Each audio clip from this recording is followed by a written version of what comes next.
You better not. I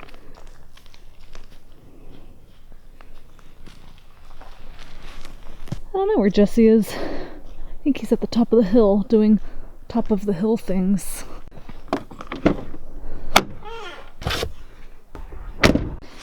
Alright guys, let's talk windows and stuff. This is another real-time video. Many of you have been asking us the question, when are you gonna have your house dried in? Therefore, I would love to talk about windows. That's logical, right? So here's the deal. A few weeks before the timber frame workshop, we were ready to place our SIP order, except we weren't ready to finalize the order because Shelter Institute highly recommended that we have our SIP manufacturer pre-cut all of the windows and doors, which kind of led us down a rabbit trail because we needed to know the rough opening sizes. And if you know anything about window manufacturers, which most people don't unless you've built some sort of custom home before or tried to find a replacement window, rough openings, even on standard door sizes, are not the same manufacturer to manufacturer. So not only did we have to spend some time deciding on what sizes of windows we wanted and where we wanted them, we had to decide on the manufacturer we wanted. This was not a welcomed speed bump in the slightest because windows have been the last thing on our mind. We had no idea we were going to have to make our window decisions so early on in the house build. To make things even more annoying, even after having the rough openings cut and the SIPs installed, we're not even planning on installing the windows right away. So when we were busy milling, trying to be ready for this workshop, we spent a little bit of time on windows, but it became obvious that we were going to need to spend a lot of time on it. So unfortunately, we had to table the conversation until after the workshop was done. As of today, or at least this week, our SIP order will officially be finalized, and then I think we have a 3 to 4 week lead time to get the walls, the SIP walls, here, and then I think we have to wait maybe another week or two after that to get the roofing SIPs. It's the end of November. You guys are smart. You can do the math that getting the SIPs up before the new year, it's probably not going to happen at this point. However, the only ones that really seem to be concerned with the weather and winter approaching is us. We've talked to Shelter Institute multiple times and they don't seem to think we're going to have much of a problem installing these in winter, so we're trying to take their word for it, but if we don't, it's not like we can install them any faster. So we wanted to share a little bit about windows, what windows we're looking at, some of the things we had to think about that we didn't even know we had to think about, because it might be helpful to somebody, or at least give someone some insight as to the things you need to think about when you're building a custom home. So somewhere on our Facebook page, I don't even know if I can find it, it's so far back, but we asked some of our followers, or everybody, what your favorite window manufacturer was, and we got a lot of recommendations of places to start. I'm a very visual person. I obviously care about quality, but I was trying to decide which type of windows we wanted in our home, and I like to go straight to like photos to get some inspiration. This looks like it might be a Doug fir frame, but the conclusion that we came to is that we love the look of a wood interior window. We feel that our frame is just a masterpiece. It's so beautiful, and we really want the windows to blend in with the frame. We really weren't wanting white vinyl windows like this picture. Nothing against them, it's not really the look that we're going for. We feel that if it's at all in our discretion of what our windows are not just framed with, but like the window itself. As you can see, this is a wood frame with white windows, and again, not the look we're going for. Same with the outside of the house. Not loving the stark white. I think many of you would agree with me that if these were white vinyl windows, it would change the look of the house completely. That is beautiful too. Again, no white vinyl. To me, it looks like you kind of just like caulked the entire window. I think white vinyl can look nice. Maybe in a more modern home that isn't primarily wood, with white doors, white windows, white trim, a nice coat of paint, it can look pretty good. But we're really going for that kind of rustic wooden feel of a home.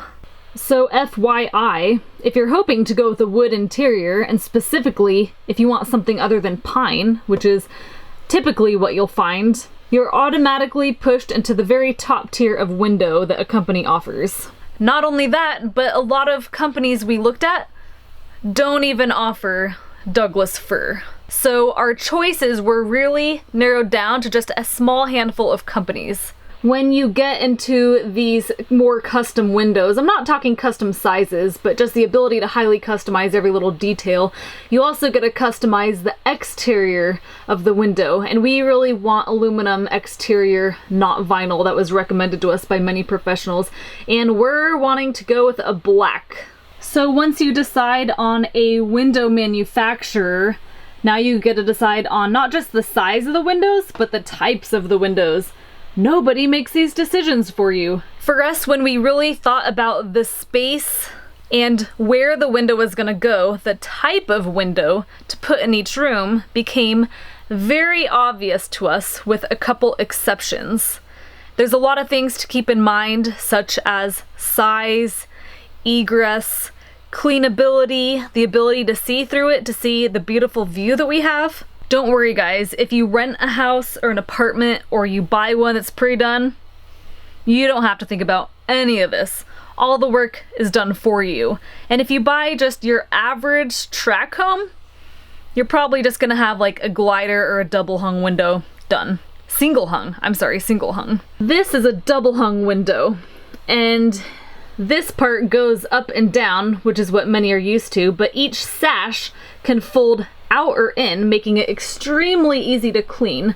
And although these are much pricier than single hung, it was attractive to us because our windows are all going to be on the second story. We won't have a wraparound deck anytime soon. It's worth the extra money per window to have the ability to clean it from the inside. Casement windows. These are windows that push out, and I don't think I've ever lived in a home that has these type of windows, but I think the benefit to these, there's nothing obstructing your view as you might have with like a glider or a single or double hung. Picture windows, it's typically just a piece of glass. It does not have the ability to open and close, but if you're putting windows over a large area or you don't need the ability to open your window, this could be a good choice. A transom window is something, I guess a word I wasn't even familiar with until we did all this window stuff, but if you have a window very high up that doesn't open and its only purpose is to let more light into the room, that's a transom window. And probably the most common type of window, a slider window. One panel, I think it's one panel, slides open. But again, might not be the easiest to clean from inside. So basically, we picked out the windows that we wanted and we gave them to Shelter Institute and they worked them into the plans. We hired another guy to make this rendering for us, but these were not things that were recommended to us. These are the actual windows that we picked. For the front of the house, we really want French doors that swing inward, and we want these to be primarily glass. We do plan on having a deck spanning the entire front of the house. No, that's not in this rendering. I didn't feel it was important to convey the type of house that we're building. And we aren't really sure which side we'll want to serve as the main entrance, so we figure we're gonna give ourselves options. These, my friends, are flipping expensive. I think per set of French doors, I want to say it's $2,000 or $4,000. Ridiculous, which is probably why a lot of people don't do too many of them, but I think it could be totally worth it. We wanted to really maximize our southern view, so we decided to put picture windows on the side, but we don't want them going all the way to the ground. So I think these are maybe 5 feet in height, and these are tempered glass because they're within so many feet from a door. We were debating whether or not to go the like big beautiful window route in the peak of this roof here, and we just feel that we've come too far not to. Yes, it's an investment. I think each of those windows, these windows here are 4 feet wide by 7 feet tall, and these I think are all custom trapezoid windows. They're picture windows, they do not open, and I think these run $1,000 to $1,500 a pop. What isn't shown in our rendering is that the front bay of our house, which is the living room and the kitchen, it actually will have an open ceiling all the way to the peak of the roof. The original plan was to have a floor there over the kitchen, but during the frame raising we decided to not put those floor joists in. So we feel that when you're in this room, tons of southern light is going to be coming in, and we chose to go with the highest, I think it's called low E. It's a film, I guess, or a coating to put over the windows that either reflects light or doesn't let as much light in. It will darken the windows slightly, but we're told that you can't really tell when you're looking outside of the windows if they're all the same coating. We feel that it's going to be much easier to heat the house than cool the house. So we wanted the maximum amount of sun protection since the sun is so strong on our property. This drawing isn't completely accurate. We're going to update it just to have it, but we're choosing to do 3 windows right here. One will be a casement window. I'm sorry, one will be a picture window. We don't plan on having it opening. And then these 2 will be casements, so they push out. And the reason for that is we don't want to obstruct our view with 2 panes here, like a double hung. The other major problem is that we do want screens on all of our windows that open, and a double hung window has a permanent screen. I mean, you can take it out when you want to enjoy the view, but we learned that some window manufacturers have a retractable screen, which is awesome because, let's be honest, most of the time these windows probably won't be open, but when they are, we simply pull a screen down. Isn't that like ridiculously cool? But that option alone adds about $200 to each window, so we really did our homework and we tried to minimize where those are in the house. In fact, as the middle window will be just a stationary window, we'll only have 2 casements in the house and 2 retractable screens. Another thing, we feel that since this, when you look out these windows, you'll be able to see the driveway and people in the driveway can see into our home. We really didn't want too much glass as we want to feel that we have some degree of privacy. So that's why we're choosing to not have them go all the way to the floor. We really don't want to feel like we live in a fishbowl. Also, every window on the west wall, we're doing, I think it's low E 366. We're doing the highest level of sun protection. Back to our floor plan, we also learned that we can mole, I think it's called mulling, your windows together. So in the kitchen right here, we wanted a 4 foot high by 6 foot wide window, but we don't want a glider window. We want double hungs because the sashes tilt and they can be easily cleaned. We don't plan on ever having a deck outside of that window, and to reach it with a ladder would be tall, so we're trying to plan ahead. So we could do 2 4030 windows and it'll fill up the same space, and we can either separate them, but we want the appearance of one large window. So with some companies, mulling is quite a bit more expensive, but with other companies, it's the same exact cost. And they send you the mulling. I think the window comes molded together, so that's pretty neat. There's what that should look like in practice, except this is more of a glider window, so I think we'll have our guy update this as well. Next is our office, and we're not trying to be too fancy with windows. I think we're wanting to let in the most amount of light possible while not going overboard and while still retaining some privacy. I think this is a 5.0, that means it's 5 feet wide window, because as you can see, this is a pretty small room. There's not a lot of space. We also don't know if this is going to be an office. There's a very good likelihood that this will be used as a nursery or a kid's room in the future. So again, we want there to be a little amount of privacy in the room. Our original plan was to have these 4 foot in height. However, just before finalizing our plans, the local window guy we're working with told us we really might want to consider egress in the bedrooms. That means if there's a fire, someone can technically get out of the window, and we feel that it would be foolish not to take that into consideration. Even though we don't have any building codes and we could get away with it, we feel like that'll increase the resale value of the house. So we bumped that up to 5 feet high. I'm not an egress expert, but there's a lot of information on the internet and in your probably local or national building codes. You basically need a minimum opening size, but all windows aren't the same because some of them open halfway, some open all the way. So to me, that we're going with 2 double hungs windows, again, with mulling. In the office and our bedroom, we don't feel that the view is super essential because we don't think we're going to be spending a lot of time in there. If we are, we're probably going to be working or sleeping. So we feel that we don't need to pay extra for the casement with a retractable screen. The double hungs are just fine, and we don't care if there's a permanent screen there. Hi. Are you talking dirty? Oh yeah. Are you having window time? Mm-hmm. Window chat? I came to find you earlier, but I think you were playing on top of the hill. Yeah, the conduit is done. Nice, you rock. Make gorilla sounds. So now's it time to go to town? Yeah, I think I'm going to grab laundry, do that while I'm in town because I'm going to be there for a while. I've got like 5-6 stops. It's pretty early, so. Okie doke. Yeah, sorry for interrupting you. It's okay. I'm sure it's exciting. Windows are exciting. I told Jesse this morning that he should nickname me Samesies in winter because I wear the same clothes like day after day after day. I mean, I'm gonna do a quick outfit change because like this is my favorite outfit. Bye! Have fun!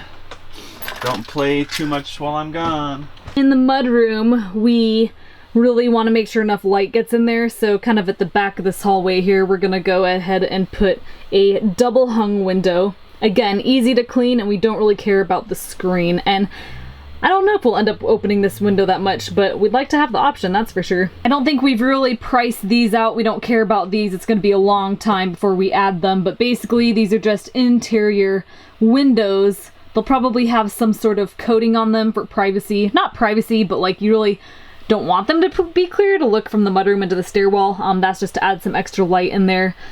And on our back door, we plan on having some glass. We wanted to put a transom above this window, but Ethan pointed out to us that it will run into the brace, and while it's not the end of the world, meh, why bother? We plan on having a picture window that goes into the stairwell, and this will just, again, light up the stairs from the north side. For the bedroom, a lot of people think they want a ton of windows in the master bedroom, and I've kind of felt that my bedroom is my sanctuary. I don't need a lot of windows in there, and I don't want to feel like I live in a fishbowl in a private place. We had a really large, I think 4060 window in there, but we decided that we'd rather have 2 double hungs, again, for ease of cleanability. And again, we had to make these a foot taller than what we wanted so that they met the egress requirements. But we're worried that's not enough light, so we added a 7-foot wide transom above the bed. And to me, these are the things that kind of separate just a normal track home from a custom home, is that you really got to think about each space, especially as it pertains to you. You got to think about how much privacy you want, what view you want. You got to pick your own priorities. And we feel that adding a transom above the bed, it's gonna look cool, and it's gonna just add in that much more light. Isn't that rad, guys? You see what I mean? It'll definitely be higher than what you see in this image here. Something else you gotta think about with windows is, I think this is called what's referred to as lights, or the light pattern. But do you want a cross in there, or do you want some other little pattern? What do you want? It's your window. You gotta decide. We like to lean on the side of simple because I feel if you try to be something and you're not an architect or designer, there's a good chance you're gonna overcomplicate it. So we're doing as few lights as possible. The only time we'll have something obstructing the glass is if we have, say, a double hung panel. Or I'm sorry, a double hung window. In the closet, we're choosing to add a very small transom window. You don't need to be able to see out of the closet, but because we're off grid right now, and we hope to stay that way, we really want to reduce the amount of electricity we need to use just to make our house functional. The bathroom is landlocked. 0 walls are on the exterior, and I think that's okay. But what we've done, it's not in this photo, I tried to keep the photo or the plan simple, but we're gonna go ahead and add maybe a 2-foot transom, 2 foot wide, 1 foot tall, above each door. And then because we're gonna have so much light coming through the south side, we're gonna add a transom maybe above the refrigerator or somewhere in the kitchen.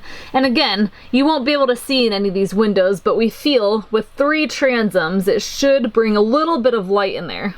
Something that was really helpful for us, we went to Home Depot and we kind of checked out those brands. They carry a lot of large name brands, and we got to see and feel some of these windows, and it kind of surprised us which windows felt cheap to us and which ones felt they were truly made of quality. And there's little construction differences that separate the higher tier windows from the lower tier windows.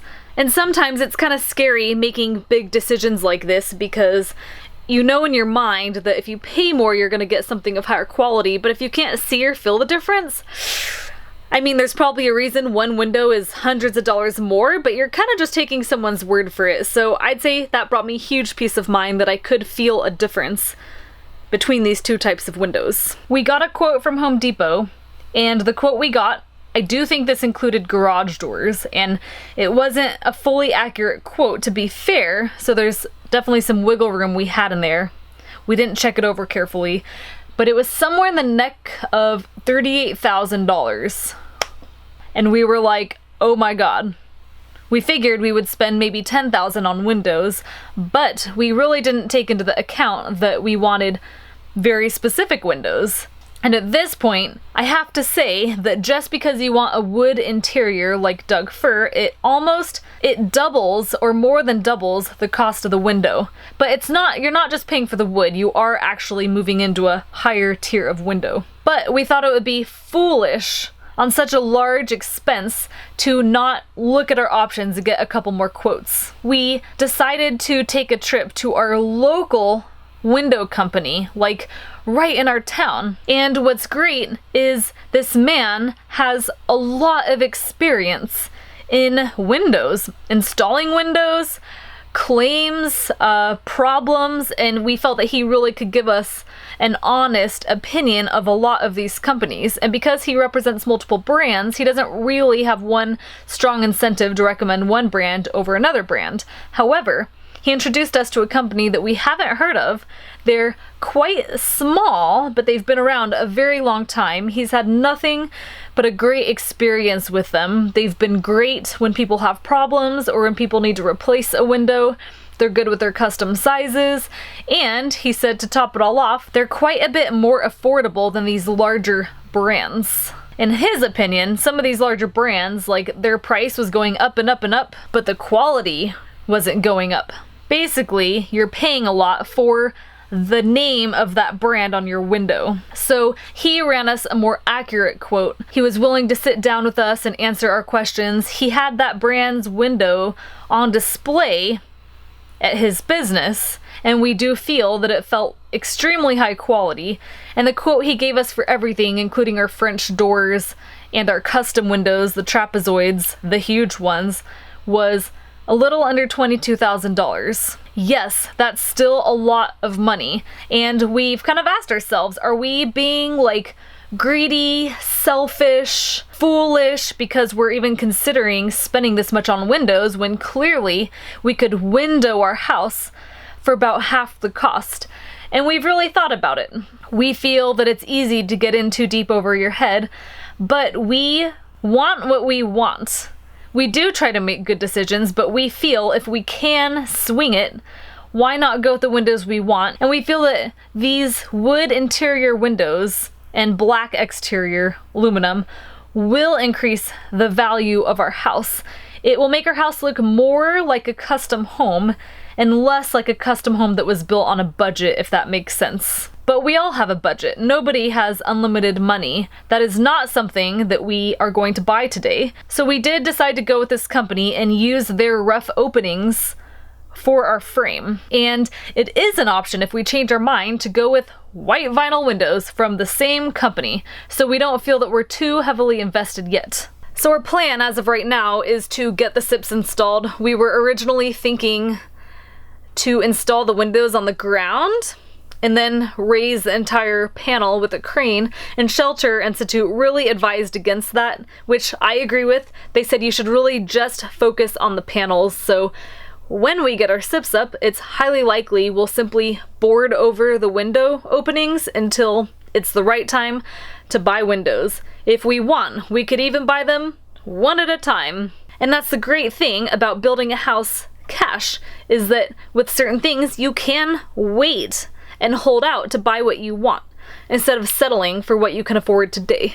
That's it, guys. I don't know what other questions you have on our windows. I tried to do a pretty good job of just explaining, our dilemmas and the things that we've been learning and really why this has been such a setback to getting our SIPs ordered. Every single phase of this build requires so much bandwidth, and every decision you make affects every other decision. So it's not something that you can just pick out of your butt and run with. We know that once our house is built, there will be things that we wish we would have done differently. Oh, pause, hold on. So something we didn't really decide on is what to do up here for windows. This will just be loft space, there's a good chance there will be enough light coming in from the southern windows that we don't need to do anything here. However, we're thinking we might want to frame in a bedroom right here, in which case we probably will want a window.